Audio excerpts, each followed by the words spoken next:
On this episode of the Youth Ministry Sherpas Coast to Coast, a recent cover story in The Atlantic said we are living in the antisocial century, where most of life is geared towards staying home and finding community online instead of hanging out with friends and neighbors. Is this true, and do we see this trend in the students and parents that we know? Plus, for the first time in our show's history, I'm actually a little mad at Shannon. Is she really happy that the Chiefs, are going to be in the Super Bowl again? It's okay. I forgive her. I'm just going to spend this antisocial moment not watching the game. Anyway, roll down the windows and let's get started.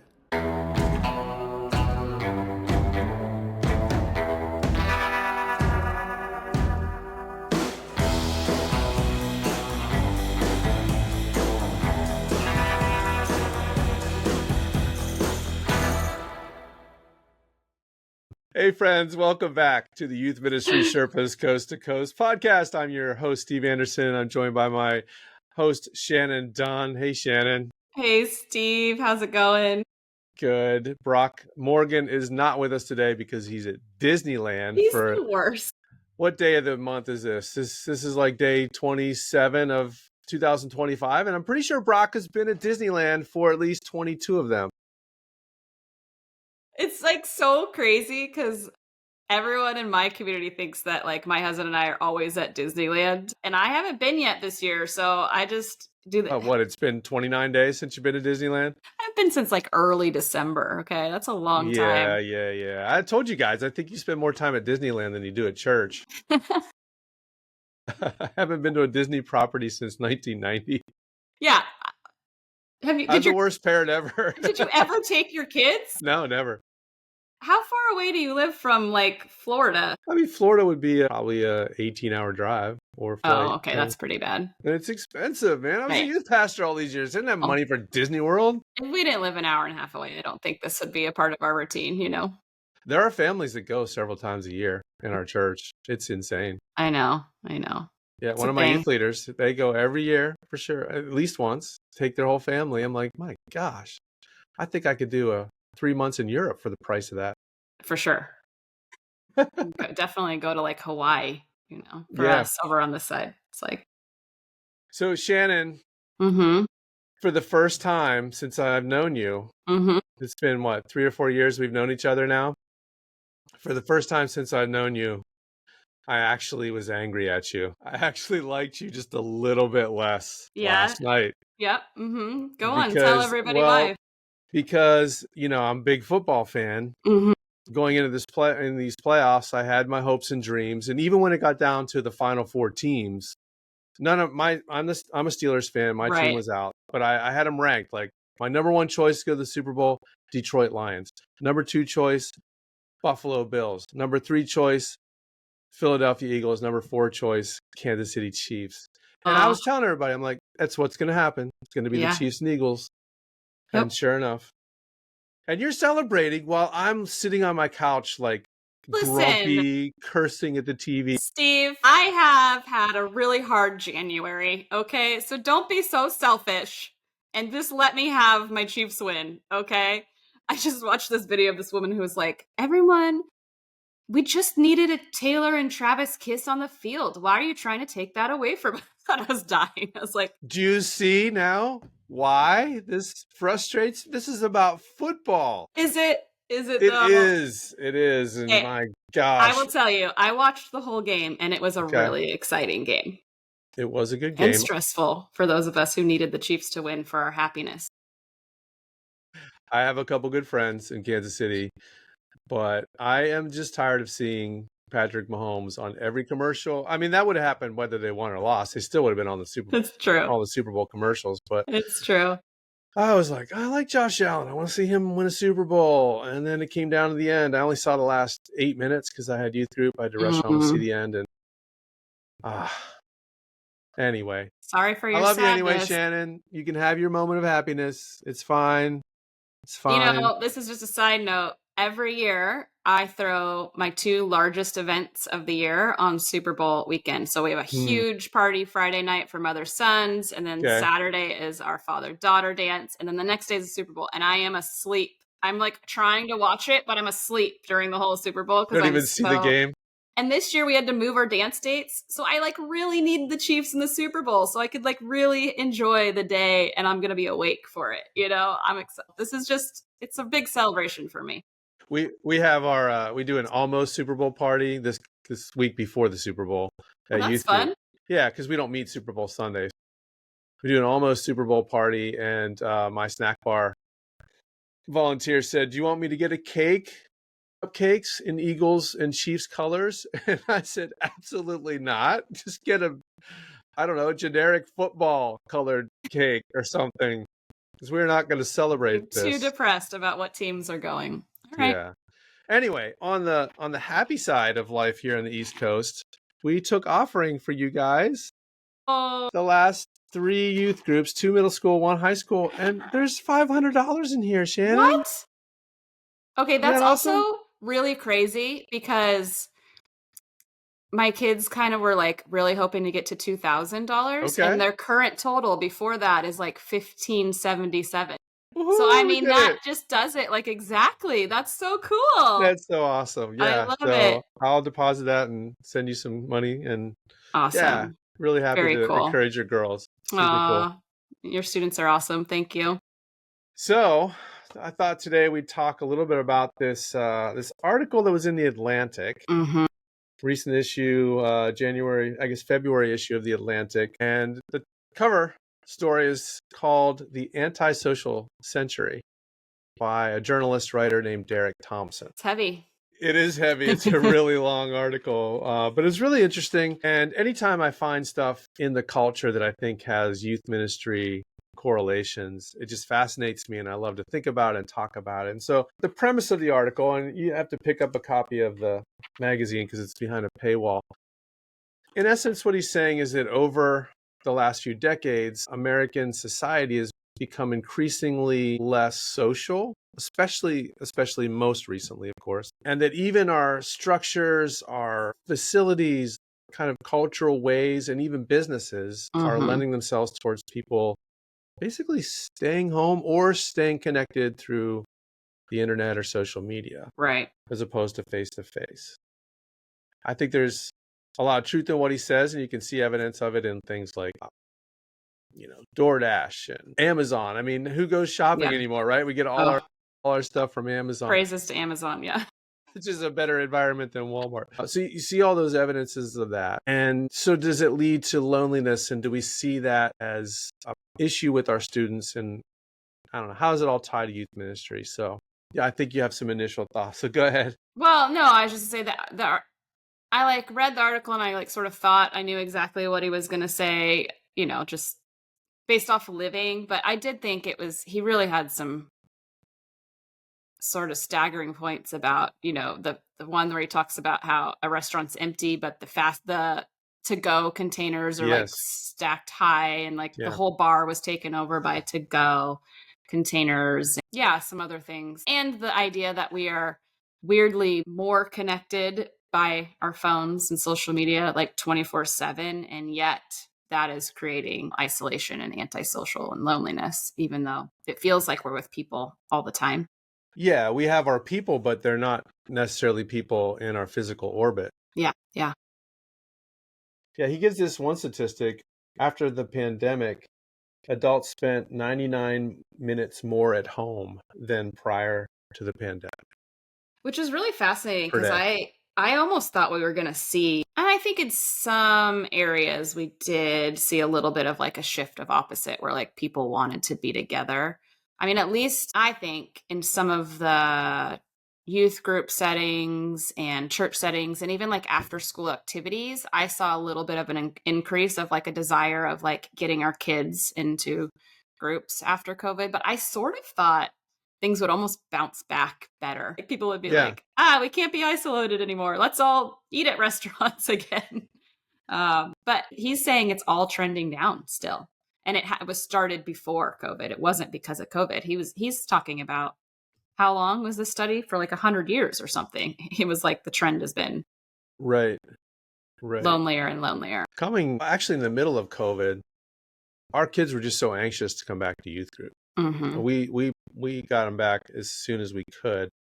with whatever form we could. And that felt like a win. I didn't sense from them like, oh, we just want to stay home and stay isolated. They wanted to be out. But I do see the trend in students of it's easier to be with people online often than people in person. And what I think there's a lot of different factors to that. What are some, like, they all went spinning in my head, but what are some of the reasons you think that feels easier for students?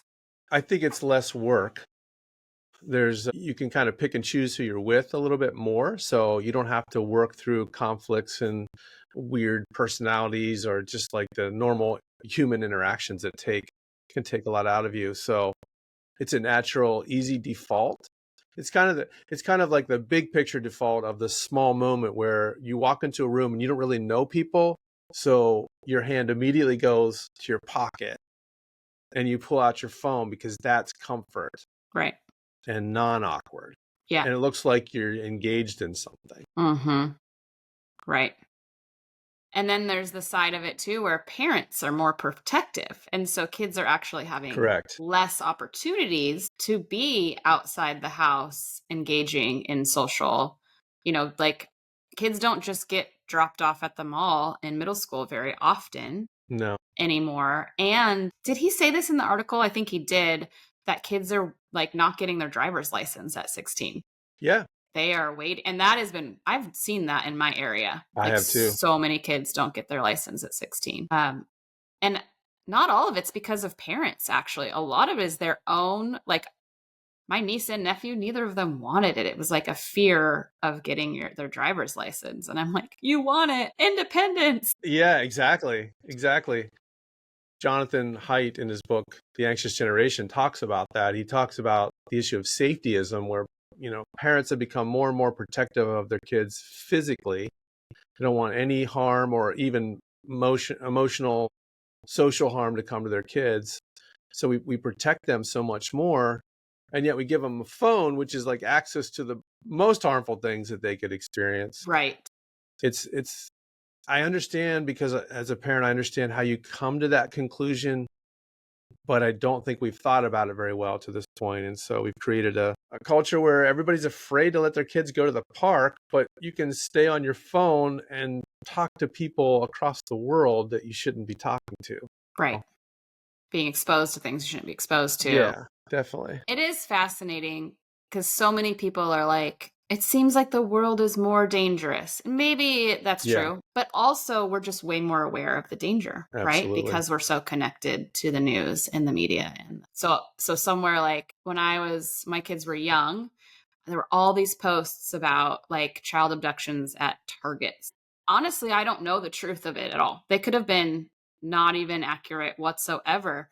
Didn't matter. And I was always trying to talk myself out of it, but like, I'm very fearful at Target that like my hand is on holding my kid's hand. Like it just creates so much fear in parenting. Are you more afraid of Target than you are of Walmart?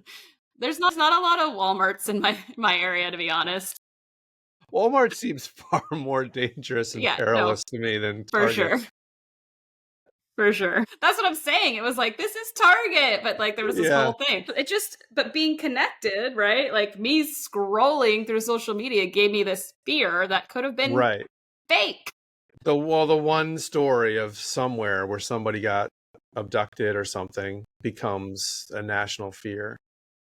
So yeah, that plays into it as well. I did, read the article with you, but I'm trying to remember if he really addresses what age and stage this loneliness sort of becomes an issue, because he does talk about the trend of like, especially in my generation, millennial generation, the memes that are like, plans got canceled. I couldn't be more happy to stay home alone, even though you won't be alone because you'll be scrolling social media, making these videos, looking for likes, looking for connection. But, that's the trend. My cat wants to join us. And so I'm curious if loneliness really kind of starts at a later age. I know there's, anxiety and problems in our teenagers, obviously. That's a big issue. But I'm wondering if this loneliness starts at what age, Well, I know he doesn't talk a whole lot about it in Derek Thompson's article, but in The Anxious Generation, there's a lot of talk about how kids don't really play outside anymore together, just free play. The free play that lets you kind of explore and discover. And, I grew up like that. We had an imaginary fort with imaginary enemies, and we rode our bikes everywhere as like, a personal version of Stand By Me sometimes. And that doesn't happen in so many neighborhoods anymore. And so kids lose that. So they're on devices, or they're in organized play, organized Yeah. by their parents. Right. I got a whole rant about T-ball I've done before, but yeah, so they just don't have that exploration of childhood in the same way. And I think it makes them more fearful and tentative as they get older. And we see some of the effects of that, I think, with teenagers in our ministries. Yeah. So as youth pastors, though, we're looking at the way that loneliness impacts both the kids in our programs and parents, right? Because the parents are dealing with it for themselves. Yeah. Yeah. The parents that with your kids, just entering adolescence, do you see, I always feel like one of the best things we can do for parents is to connect them to each other. Mm-hmm. Do you see that as a big need with the parents in your church? It's tough. Because parents are so busy. They are busy.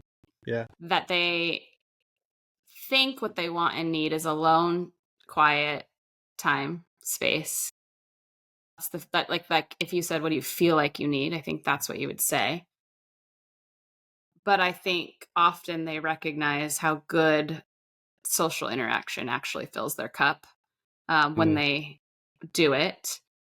I see a mix. In our specific community, so many people find their people, I would say, when their kids are in preschool. I've really noticed within my own community that like the cliques of parents who are, I'm like, how'd you guys get to be so close? It all started in preschool. That's it's really fascinating to me, actually, because I have a 10-year-old and a preschool kid. And so I'm realizing parents are like starving for interaction and friendship and attention in the preschool, whereas the older parents are like, well, I already found my people. So it's just been kind of a contrast. They're trying to rope me into their community in the preschool, and I'm like, I already have my parent people. I have enough friends. I'm already fully booked. My calendar's booked. But you do need your parent people. Like that's what I've noticed. You need your parent people. And so people who are new to the community or new to the church and don't have any church community, right? Like if they haven't found other Christians, if parents need connection to other Christian parents, I think all of that becomes a real need that they may not know immediately, but when they get it, they realize how good it is. Oh, this is another parent who is dealing with similar things that I am dealing with, whether it's the phone issues or the whatever teenage issues, and we're putting the lens of God on it. I think parents do need that, whether they recognize it or not. But the trick is they don't want you to like schedule another thing for them. Yeah. That feels like work. So it's hard. It's hard to help foster those connections among parents. I've tried a couple book clubs where I just advertise, hey, we're going to read this book together on Facebook, and I'll post some questions and you guys can respond to my questions and see if we can get some conversation going over the book. And I had a lot of people join the club, but very few people were commenting. I was able to do 2 live sessions that, invited parents to come and have a conversation, and those went really well. But yeah, it's difficult because they want it. They want to talk about it. They want to talk about their kids. They want help parenting, but they don't have time. And they don't want to commit to it. Yeah.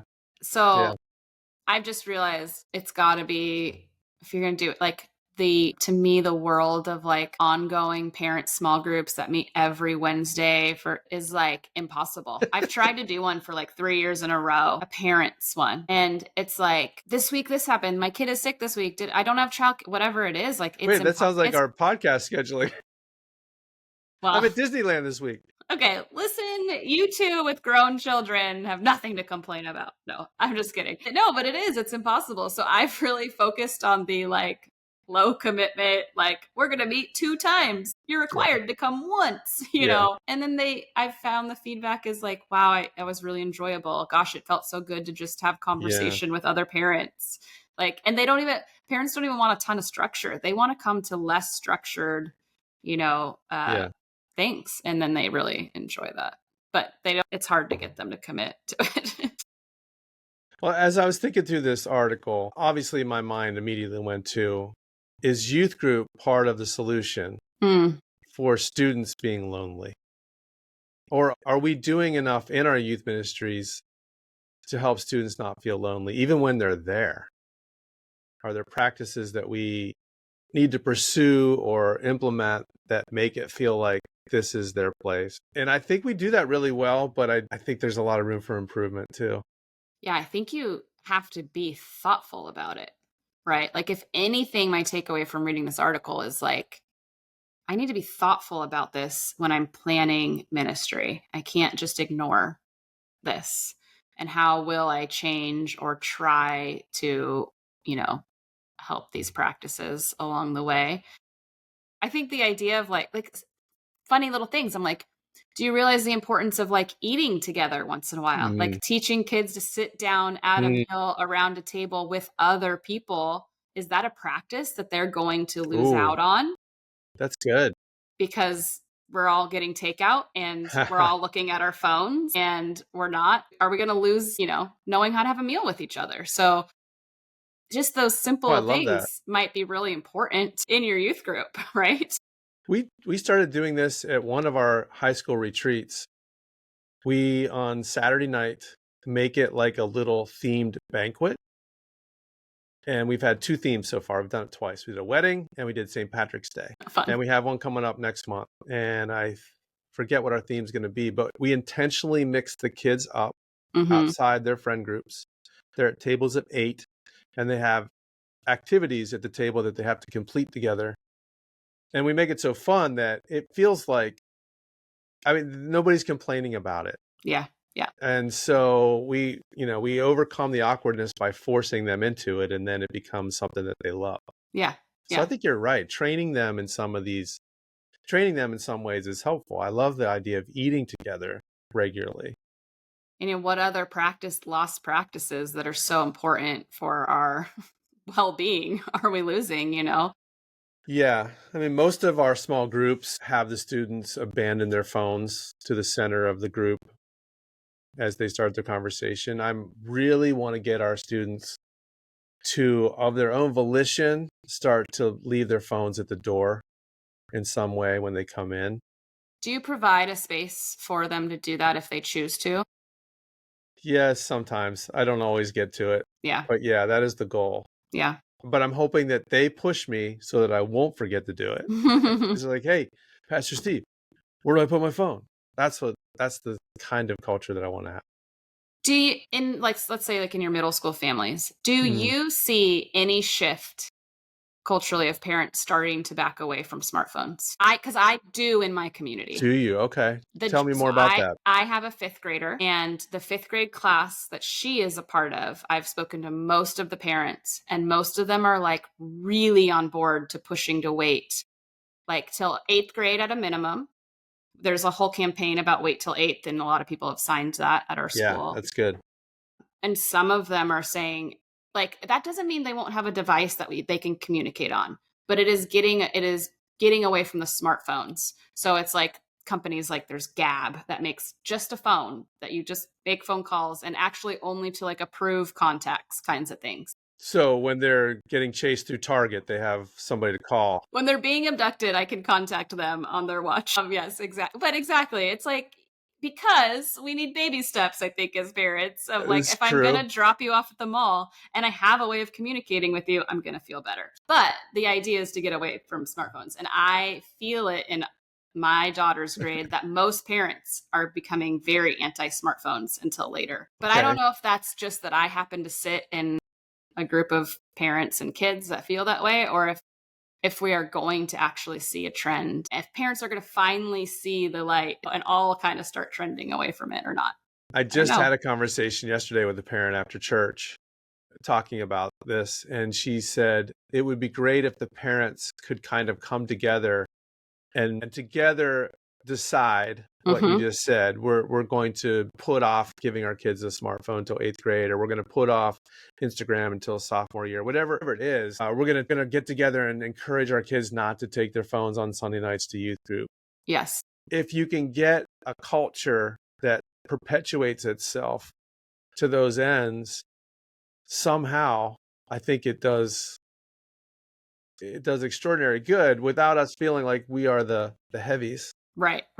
Yeah. Be interesting to see what happens with that, because there's so much more. Like the Ancient Generation, that book, I mean, Yeah, that's not a Christian book. That's right. like culture. And I have so many parents that have read that. So it'll be interesting to see if it actually has an impact on the way that changes and bleeds into your kids. So like you said, you want your kids to start asking, hey, where's the place where I can leave my phone before I come into youth group? It'll be fascinating to see if we get a shift in that. I think we will. So the antisocial century, we have a chance to leverage that in some degree within the church because we are a place of social. We are a place of embodiment and presence. And if we provide that with the Spirit of Christ in our midst, there's something about that I think transforms the issue of loneliness for people. Yeah, absolutely. That's what we should be saying and telling parents, encouraging in our ministries, the way we program, to be the present, embodied people of Christ together, having fun in youth group. Yeah. So we're Well, part of the answer. I think so. And I keep going back to what we said earlier, was how we feel like we're connected via social media or phones or whatever. Yeah. Which equals a lack of actual solitude and Yes. a real solitude. And I think that's so interesting, that part of the problem in our loneliness is that we actually aren't taking real solitude.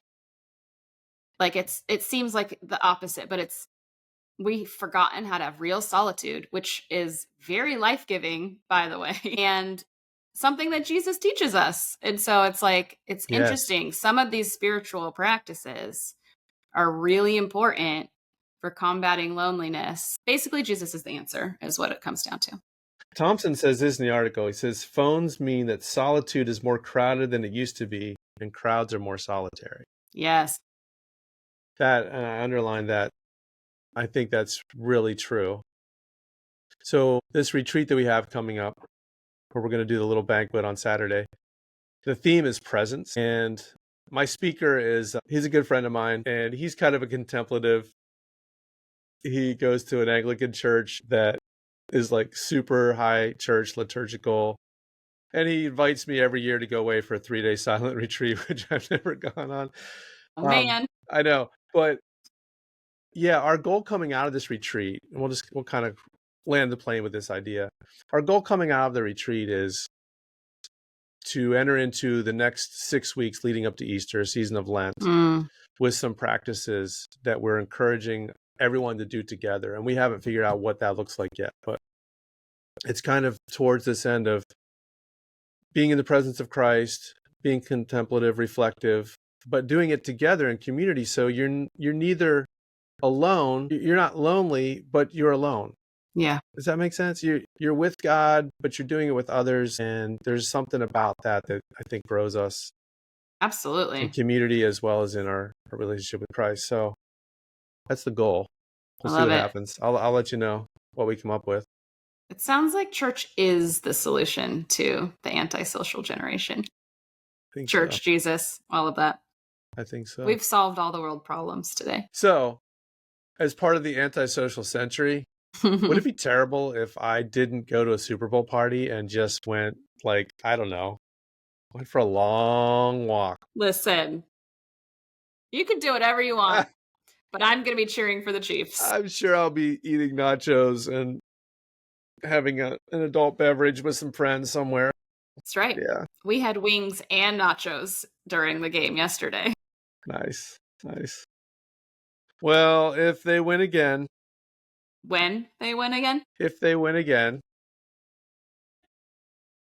Maybe you'll get your wish. Your friend will get her wish. Kelsey and T Swift will kiss on the podium. Maybe he'll propose right there. Like, oh my gosh, gosh, just be the greatest. My kids love to think that that's the thing they they don't understand obviously marriage at 8 years old, but they are like, the Travis Kelce thing to do. Yeah. Well, congratulations. That would make 2025 just finally successful. Well, if you've enjoyed this episode, would you please reach out to us at youthministrysherpas@gmail.com. We would love to hear from you. And we hardly ever ask for this, but could you go out to iTunes and give us a 5-star review? Yeah. I love when that happens. So do that. Just take a second, go out, say something nice about us. We would love that. And tell a friend. And tell a friend. Tell Share a it with friend. somebody else. Yeah. We want to provide this resource to more and more people working with students and helping them figure out life in this crazy, crazy age. All right, Shannon. Well, I see your laundry behind you. We didn't address the fact that working mom life, this is real. There's just laundry behind me. I decided not to hide it. This isn't Instagram versus reality. This is just reality. This is reality. There's laundry to be done. There's a cat in your lap, and your kids are home from school because the roads are closed. So what are you going to do? Yeah. All right. Well, it's been fun. See you again next time. All right. Maybe with Brock. Yeah, hopefully. All right. Bye. Bye.